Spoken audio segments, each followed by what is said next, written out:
अजीज तलबा, सबक number 2 algebra से हम एक और इम्पोर्टेंट वीडियो जो है सवाल का सोल्यूशन आपके सामने लेकर आ गए हैं। जरा ध्यान से देखिए, इम्तिहान में पूछा जा सकता है। आपको ना 4 मुरब्बी मसावत दी जाएगी और पूछा जाएगा कि भाई बताइए जजरों का जमा क्या होता है। तो जजरों का जमा हम किसे कहते हैं? अल्फा जमा बीटा, ये हमारे जजरों का जमा होता है, जिसका फॉर्मूला है नफी बी अपॉन ए। यानी हमको आंसर क्या लाना है? नफी 5 लाना है।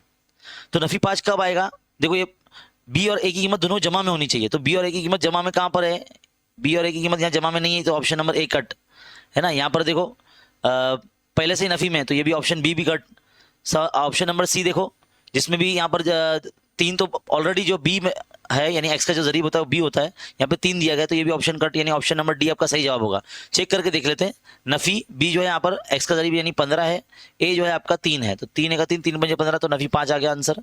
तो इस तरह से आप जो है ना ऑप्शन को चेक करेंगे और सही जो है ऑप्शन का पता लगाएंगे। तो याद रखिए, मश्की सेट 2.5 बहुत इंपॉर्टेंट है एग्जाम के लिए, हर एग्जाम के लिए। तो इसके जितने भी क्वेश्चंस हैं आप अच्छी तरीके से प्रैक्टिस कीजिए, ताकि एग्जाम में इस एक्सरसाइज से या इस प्रैक्टिस सेट से या इस मश्क से जितने भी सवाल आएंगे वो आपको सारे हल करने आने चाहिए। तो इस वीडियो को लाइक कीजिए, अपने फ्रेंड सर्कल में शेयर कीजिए। इसी तरह की वीडियो देखने के चैनल पर बने रहिए। चैनल को सब्सक्राइब नहीं किया तो सब्सक्राइब कर लीजिए। Thank you.